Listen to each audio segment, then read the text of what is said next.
Assalamualaikum warahmatullahi wabarakatuh. Ashama harka fuuni akkam jirtan dhageeffattoonni YouTube channel Mo'ee Online. Bakkuma jirtanitti nageenyi kan koo kan jaalalaa fi kan kabajaa isin haala qabacha video keenya kanarraa keessatti namni kamiyyuu keessattuu warroonni biyyoota Arabaa kana keessa hojjetan dhiiras ta'ee dubartii akkanumallee namoonni kamiyyuu sitingiiwwan sirreeffachuu qabdan shan qabadhee isiniif dhufee jira.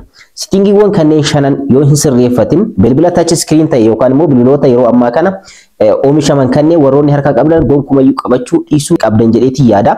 Sababni isaas bilbiloonni kunniin akkuma faayidaa bal'aa isiniif kennan akkuma faayidaawwan gurguddaa irraa argattan miidhaa gurguddaas baataniitiin deemaatiin jiran.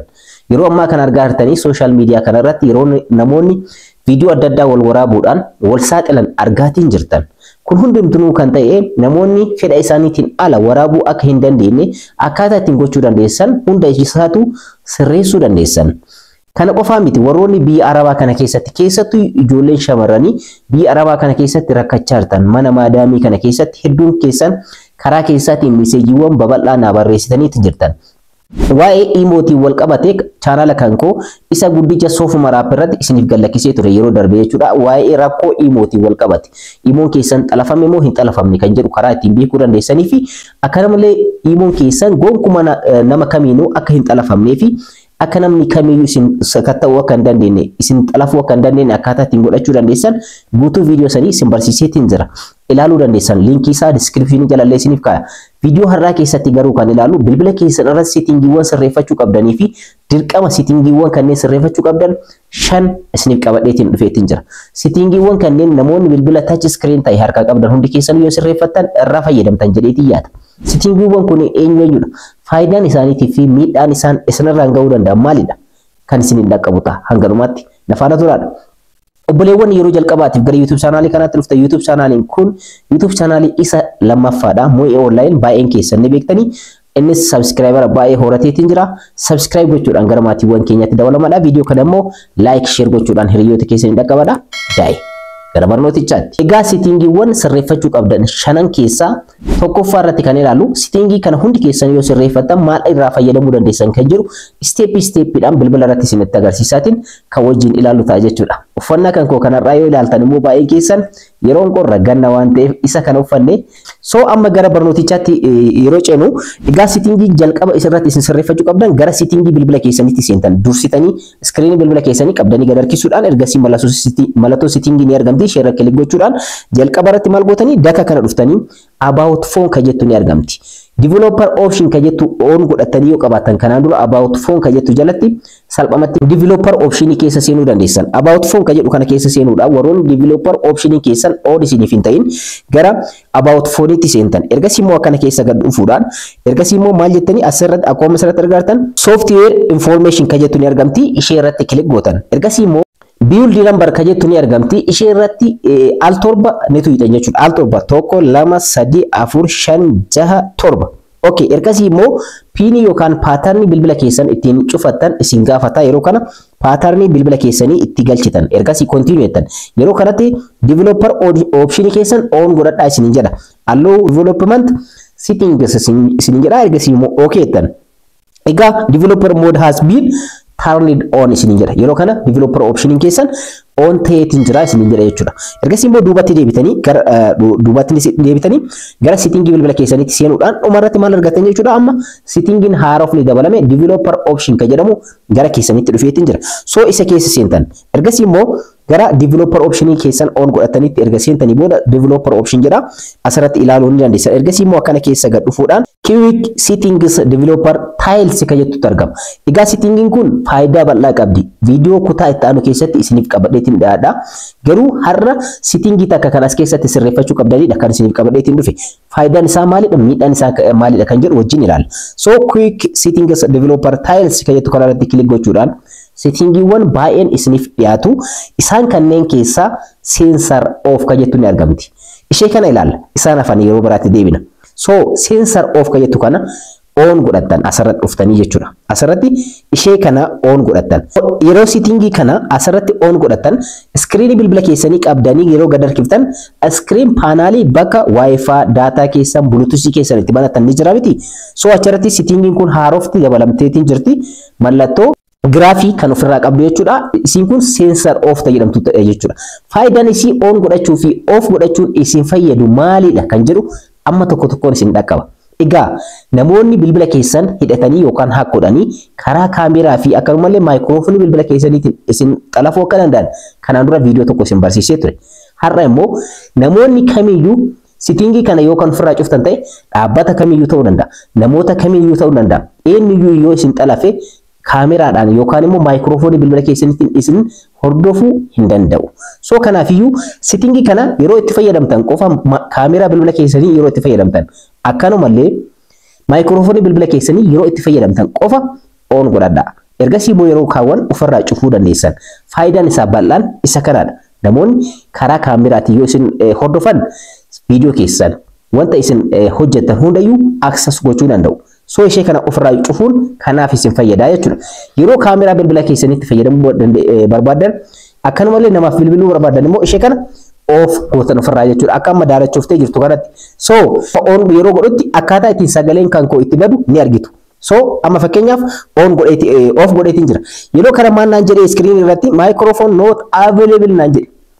Microphonein bilbila keetii yeroo kanatti hojjechaatiin jiru. Egaa sitingii kanatti yeroo fayyadamtan kaameraa fi maayikiroofoonii bilbila keessanii fayyadamaa hojjechuu hin danda'u ofirraa cuftanii jirtanii jechuudha. So kaameraan kamiyyuu maayikiroofooniin kamiyyuu yookaan sagalee jechuudha maayikiroofooniin wanta biraati miti access gochuu hin danda'u jechuudha. So sitingii kana yeroo barbaadan ofirraa cufuu yeroo barbaadan immoo itti fayyadamuun isin tajaajila jechuudha. Sitingiin kun kana qofaa miti faayidaa bal'aa qaba. Yeroo biraa kan itti deeminu ta'a. Lammaffaa sitingii lammaffaa irratti ilaalu immoo sitingii kana namoonni hundumtuu yoo itti fayyadamtan hedduu irraa fayyadamtan jedheeti yaada. Keessattuu warroonni biyya Arabaa kana keessa hojjetan sitingiin kun direct isin ilaallata. Maaliif? Appilikeeshinoota adda addaatti fayyadamuudhaan biyya Arabaa kana keessatti bilbila keessan irratti erga fe'anii booda lookeeshinii isin itti argamtan bakka isin dheektan yoo fakkeenyaaf mana maadaamii takka keessa mucaan durbaa takka yoo kan baddu ta'e maadaamii sanii wal dhabdee yookaan immoo mana hojjechiiftuu isheetii yoo wal dhabdee kan baddu ta'e direct egaa sitingiiwwan amma isinitti agarsiisuudhaaf deemu kana qofa on isin irratti godhanii bilbila keessan irratti isiniif fe'anii isiniif kennan. Ergasii immoo lookeeshinii isinitti argamtan eessayyuu yoo seentan biyya san keessa qabanii gara biyyaatti isin deebisuu danda'an. Keessattuu namoota akkasiitiin fayyada. Kana qofaa miti faayidaa bal'aa qaba. Detail sitingii kana sirreessaatiin immoo akkaataa ittiin itti fayyadamtan faayidaa isaa miidhaa isaa tokko tokkoon isiniin dhaqqaba. So sitingii kana sirreeffachuudhaaf akkuma duratti gara sitingii bilbila keessanitti seentan. Ergasii immoo akkana keessa gad dhufuudhaan security and privacy kan jedhu ni argama. Security bilbila keessaniitii fi privacy bilbila keessanii manage bakka itti gochuu dandeessanidha bakki kun. So security and privacy kan jedhu kun bilbila tokko tokko irratti dhufuu dhabuu danda'a. Security and privacy jettanii search gochuudhaan bakka search bar kana irratti argachuu dandeessan. So sitingiin tun security and privacy kan jedhu kana keessa ni seenna. Ergasii immoo akkuma asirratti argattan scan gochuudhaan securityawwan bilbila keessan irratti dadhaboo ta'an isiniif fida. Fakkeenyaaf lock screen jira, account security, lost device protection, app security, updates kan jedhamu kunniin ni argaman. Isaan kunniin amma fakkeenyaaf isaan kanneen keessaa isaan lama mallattoo raayitii qaban. Isaan kunniin immoo mallattoo raajeffannoo qaban. Kana jechuun security fi privacy bilbila kan kooti akkoo keessa jira jechuudha. Kanaan dura privacy fi security bilbila keessanii akkaataa ittiin sirreeffachuu dandeessan channel kan ku kan software app irratti isiniif hojjedhee viidiyoo galchiseera viidiyoo san ilaaluu dandeessan. So har'a garuu kan adeemnuuf as keessa deemuudhaan more security settings kan jettu ni argamti. Yookaan immoo bilbila tokko tokko irratti permission manager kan jedhutu argama. So bilbila settings yoo argatan direct gara seenuu dandeessani. So more security settings kan jettu kana kilik godha bilbila kan koo irratti direct ni argamtu waan ta'eef. Ergasii immoo kana keessa gad dhufuudhaan permission manager kan jettu ni argattan ishee irra kilik gootan. So permission managerin kun sa'aatiin tokko yoo nunga waa'ee isaa bal'inaan isiniif ibsuudhaaf garuu gabaabinaan isiniif ibsu. Asirratti body sensor, calendar, call logs, camera, contacts, file and manager, health connect, location, microphone, music and audio, nearby device, physical activity, SMS, additional permission kan jedhu. Egaa gabaabinumatti yoo isiniif ibsu waa'ee bilbila keessa irratti adeemsifamu kamiyyuu heeyyama bakka itti kennuu dandeessanidha. Appilikeeshinoota hojjechuu barbaadanii fi hojjechuu hin barbaanne adda baastanii bakka itti heeyyama kennitaniif application akkamitti barbaadu hojjechuu fayyadamuu barbaadan yookaan immoo bilbila keessan yeroo hundayyuu isin sallala baay'een keessan kanaan dura isiniif ibseetiin jira bilbilli keessan Samsung yoo ta'e kaampaaniin Samsungidha wanta isin bilbila keessan irratti hojjetan hundayyuu ni beeka isa kanallee akkaataa ittiin ofirraa cufuu dandeessan boodarra isinitti agarsiisa viidiyoo isin waraabbattan suuraa isin waraabbattan wanta hundayyuu ni beekan gabayaan addunyaa kana baay'een keessan ni beektan namoota beekamoo addunyaa kanarratti siyaasaadhaan illee ta'e karaa adda addaatiin iccitiin isaanii yeroo bahu kaampaanii Samsung yookaan immoo kaampaanii bilbila san oomishee fi karaa emailiitiin yookaan immoo googiliitiin iccitiin isaanii baya. Kana bal'inaa yeroo biraatti deebina. Maaliif iccitii kanneen qarshii guddaa argamsiisa, kaapitaala guddaa argamsiisa. Addunyaa kanarratti dhimma siyaasaa guddaa adeemsisuu danda'a jedhanii yoo yaadan namoota akkasii san diiteektorii egaa odeeffannoo isaanii kan argatan bilbila isaanii irraayi. So kana akka hubattan barbaada. Asirratti wanta sadii isiniif ibsuu barbaada. Tokkoffaa bilbila keessan irratti viidiyoo argamu. Akkanumallee suuraa argamu. Kanneen hundayyuu access applicationoonni bilbila keessan irratti argaman access isin gochuu danda'u. Fakkeenyaaf applicationota asirratti argaatiin jirtan kana ilaalaa. Applicationoonni kunniin hundinuu bilbila keessan irratti heeyyama yoo kennitaniif suuraa bilbila keessan irratti argamu, viidiyoo bilbila keessan irratti argamu, iccitii keessan hundayyuu applicationoonni kunniin ni beeku jechuudha. So kanallee asirratti dhuftanii ofirraa manage gochuu dandeessan jechuudha. Fakkeenyaaf file in the media kan jedhu application an hayyama kenneef tokko iyyuu jiru asirratti. Zero apps allowed jedha kiyyarratti. Keessan irratti permission yoo kennitaniif application 18 isin jechuu danda'a. Akkuma heeyyama isin kennitaniif. An application hundaafiyyuu faayilii fi miidiyaa kiyya akka sakattaan yookaan immoo heeyyama isaaniif hin kennini. Kanaafiyyuu suuraa yookaan viidiyoo bilbila kan koo keessatti argamu application bilbila kan koo irratti argamu kamiyyuu argachuu hin danda'u jechuudha. So kanaafiyyuu faayilii inda miidiyaa kan jedhu kana kilik yeroo gootan application itti fayyadame isiniif barreessa isin. Ana biratti hin argamu no jedha. Maaliifi kanaan dura heeyyama hin kennineef jechuudha. Isin biratti garuu maal fida jechuudha? Applicationota isiniif fida. Application sana irratti kilik gochuudhaan egaa not allowed kan jettu ni argamti. Ishee irratti kilik gochuudhaan ofirraa cufuu ni dandeessan. Tokkoffaan isa kanaadha. Lammaffaan immoo gara of duubaatti deebinee locationidha. Asirratti ka. Shamarran biyya Arabaatti argamtan, dhiironni biyya Arabaatti argamtan, akkanumallee namoonni biyya keenya keessatti illee teknooloojiin kun dhufeetiin jira. Garuu location locationidha bilbila keessan irratti fe'anii ergasii immoo email isaaniitiin achirratti ni banatanii location isinitti argamtan direct sakattanii isin fuudhuu danda'an. Keessattuu warroonni mana maadaamiitii badanii ijoolleen qabamanii gara biyyaatti deebi'an karaa kanaan bilbila isaanii itti fayyadamanii garuu bilbila isaanii maaliif akka itti fayyadaman baay'een isaanii hin beekan. So kanaafiyyuu asirratti maalidha location kan jettu kanarratti amma fakkeenyaaf application 17tu itti fayyadamaatiin jira bilbila kan koorratti. Application kunneen eenyuudha kan jedhu asirratti haa ilaallu. Location kan jedhu kanarratti kilik godhu location ani itti argamu applicationonni beekan jechuudha. Bakka ani itti argamu amma direct applicationonni ani heeyyama kenneen kunniin ni beeku. So namoonni biyya Arabaatti argamtanillee locationidhaan wanti isin barbaadan isin fuudhanii karaa kanaanii jechuudha. So fakkeenyaaf googiliidhaan karaa emailiin bilbila keessan irratti fe'ame kan isin hin beekne yoo jiraat karaa googiliitiin amma access godhanii direct bakka ani itti argamu namni beekuu ni danda'a. Lammaffaan telegiraamaadha. Egaa akkuma asirratti argattan isaan kanneen argaatiin jirtanii inni biraa immoo Google Chrome ni jira, Map ni jira, Phone ni jira. Isaan kunneen hundumtuu akkuma asirratti argattan isaan kanneen hundayyuu akkaataa ittiin sirreeffatan isiniif ibsa. Asirratti Google kan jettu kanarratti fakkeenyaaf isinitti agarsiisa. Isin location applicationota asirratti argamanii kan isin irraa fayyadamaa jiran. Allowed all the time kan jedhu kun yeroo hundayyuu location isinitti argamtan applicationota beekanidha. Fakkeenyaaf ana biratti lamatu argamu. Google fi Plus yookaan Telegram jechuudha. Akkanumallee allowed only while in use kan jedhu ni argama. Yeroo bilbila qofatti yookaan immoo application san qofatti fayyadamtan location isinitti argamtan akka beekan jechuudha. So isaan kanneen immoo baay'eetu jira. So yeroo an bilbila kan koo applicationota kanneen bane qofatti location ani itti argamu namoonni applicationota kunniin beekuu danda'anii jechuudha. So isaan kanneen akkaataa ittiin ofirraa manage gochuu dandeessan isinitti agarsiisu. So Google kan jedhu ni argama isarratti kilik godha. Ergasii immoo akkuma asirratti agarta allow all the time. Yeroo hundayyuu allow godheetiin jira. Yeroo hundayyuu location ani itti argamu Google ni beeka. Google ni beeka jechuun immoo kaampaanii Samsungidha location ani itti argamu ni beeka.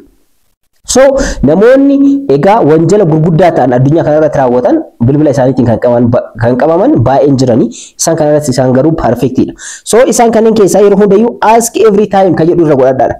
Sababni isaas ergasii immoo don't allow anyway kan jedhu ergama isarratti kilik godhaa.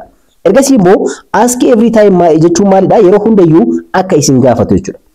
allow only while use the app kan jedhu argama isa ammoo maalidha yeroo bilbila application san qofatti fayyadamtanitti akka location isin argamtan beeku jechuudha don't allow location isin argamu namni kamiyyuu kan beekne yoo barbaade ammoo don't allow irra filadha application san yeroo itti fayyadamtan garuu permission tokko filattanii fi erga itti fayyadamtanii keessa baatanii ammoo akkuma anseen kanatti seentanii don't allow gootan haala kana sirreeffachuu qabdani egaa isaan kanneen afranu garaagarummaa isiniif ibseetiin jira inni jalqaba allow all the time yeroo hundayyuu location isin argamtan akka namni beeku lammaffaan immoo allow only while using the app application qofatti yeroo fayyadamtan namni kamiyyuu yookaan immoo application kun location isin argamtan akka beekan akkanumallee ask every time kan jedhu argama egaa kanallee yeroo hundayyuu akka isin gaafatu permission jechuudha don't allow yeroo hundayyuu nan gaafate location inni argamu jettanii bakka itti ofirraa cuftanidha kanneen keessaa irra filatamaa jedhee kan yaadu'an ask every time kan jedhu kana irratti godhatanii yeroo hundayyuu adjust yoo godhatan more filatamaadha jedheetii yaada jechuudha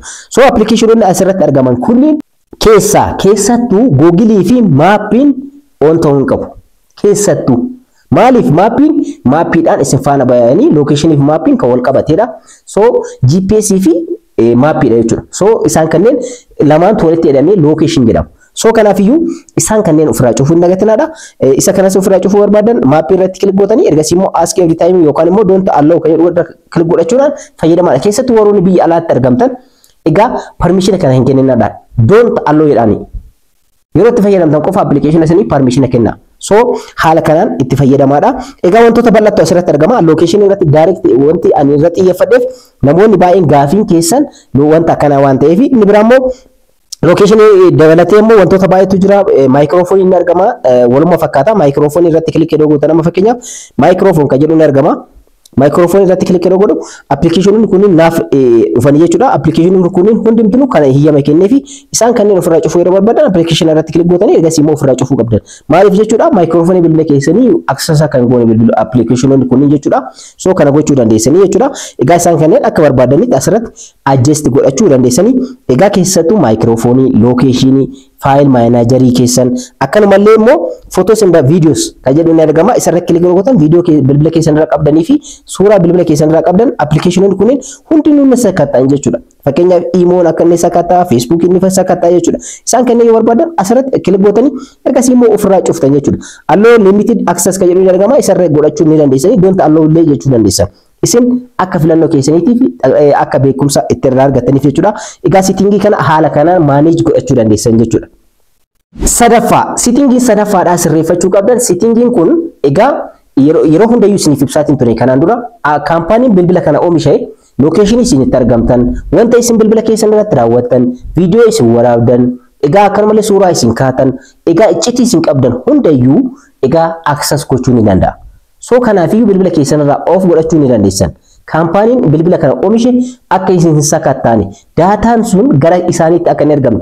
Egaa settingiin asirratti on godhaniitiin isaan isiniif kennan kun on ta'e taanaan daataan isin hojjettan wanti isin bilbila keessan irratti gootan hundayyuu gara kaampaanii saniif ni dhaqqaba. So kanaafiyyuu ofirraa cufuudhaaf kanas settingii kana ofirraa cufuudhaaf akka isaan bira hin dhaqqabne gochuudhaaf gara settingii bilbilaatiin seentan ammas security and privacy keessa seentan egaa hedduu tokko salphaadha. More privacy settings kan jettu ni argamti. Ishee irratti click gootanii ergasii immoo akkana keessa gad dhufuudhaan usage and diagnostics kan jedhu ni argama.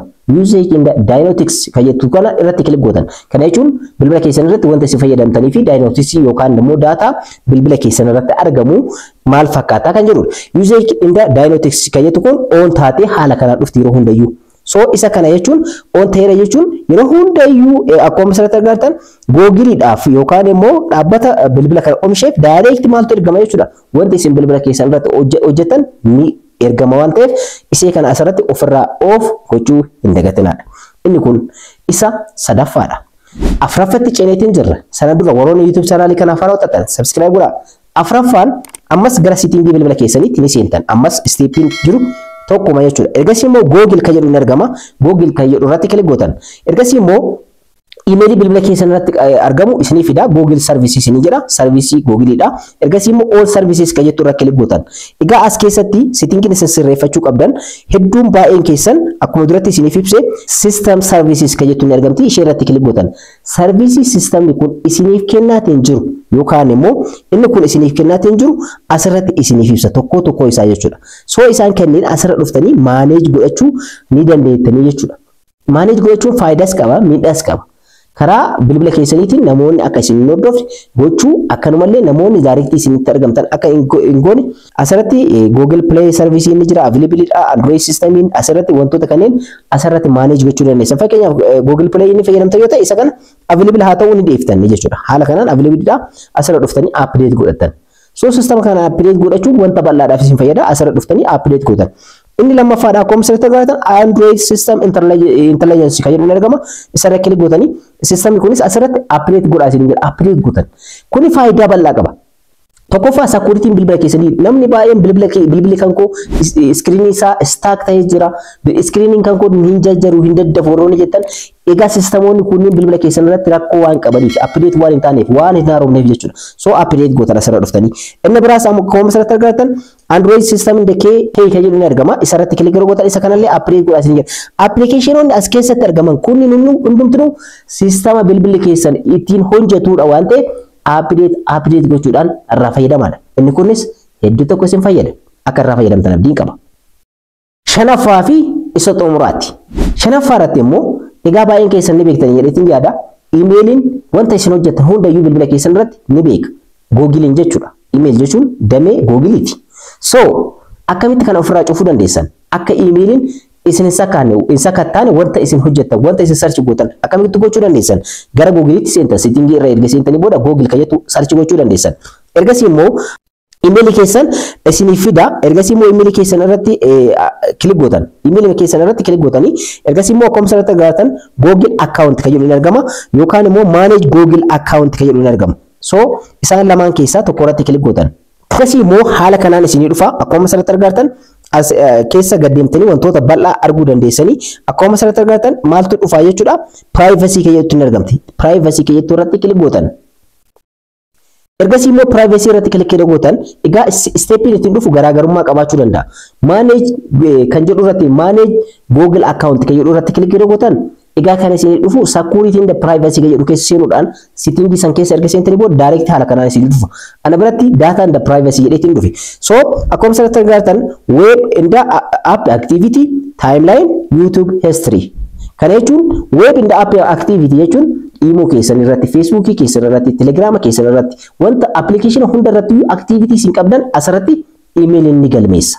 Tokko lammaffaa timeline sa'aatii isin itti fayyadamtan location irraa itti fayyadamtan. Fakkeenyaaf afaan Itoophiyaadha keessatti Baalitti argama yoo ta'e Baali keessatti argamu Baali keessaallee eessatti akka argamu ni beekan jechuudha Googlein yookaan emailiin. Inni biraa immoo YouTube history YouTube irratti qabu jechuudha. Isaan kanneen hundayyuu asuma kilik gochuudhaan ofirraa maal gochuu dandeessan? Off gochuu dandeessan. Warroonni garuu emailii wantoota adda addaatiif itti fayyadamtan. Fakkeenyaaf YouTube warroonni YouTuberoota taatan akkanumallee TikTok warroonni TikTok hojjetan website adda addaa warroonni develop gootan isa kana on godhatanillee more isin fayyada. Isinis waa'ee security bal'inaan ni beektan waan ta'eef rakkoo tokko hin qabu. Garuu warroonni emailii ittiin fayyadamne yeroo baay'ee isa kana as keessa dhufuudhaan turn off kan jettu ni argamti. Turn off kan jettu kana kilik gochuudhaan ofirraa cufuu dandeessan. Timeline yookaan location keessanillee asirratti kilik gootanii ergasii immoo turn off kan jettu ni argamti. Ishee irratti kilik gochuudhaan ofirraa cufuu dandeessan. Akkanumallee YouTube history keessanillee asirra dhuftanii YouTube irratti wanta isin search gootan akka isin sakkattaane fakkeenyaaf YouTube irratti wanta isin search gootan hundayyuu maaltu beeka jechuudha. Google ni beeka. Karaa maaliitiin? Karaa emailii bilbila keessan irratti argamuutiin. So kanaafiyyuu asirra dhuftanii isa kanas turn off ofirraa gochuudhaan ofirraa cufuu dandeessan. Egaa settingiiwwan kanneen shanan sirreeffachuun keessattuu ijoolleewwan biyya Arabaatti keessatti rakkachaa jirtan location adda addaatiin Araboonni isin rakkisaatiin jiratan bakka adda addaa deemtanii yeroo hojjettan isin qabaatiin isin rakkisaa jiran biyya gara biyyaatti isin deebisaatiin jiran akka irraa fayyadamtan abdiin qaba. Egaa viidiyoo kan kanarraa asirratti xumureetiin jira. Warroonni YouTube channel kana haaraa taatan subscribe godhaa. Viidiyoo kana immoo like share gochuudhaan yoo itti isin dhaqqabaadha. Yeroo biraa viidiyoo biraatti walitti deemna. Nagahaan naa tura.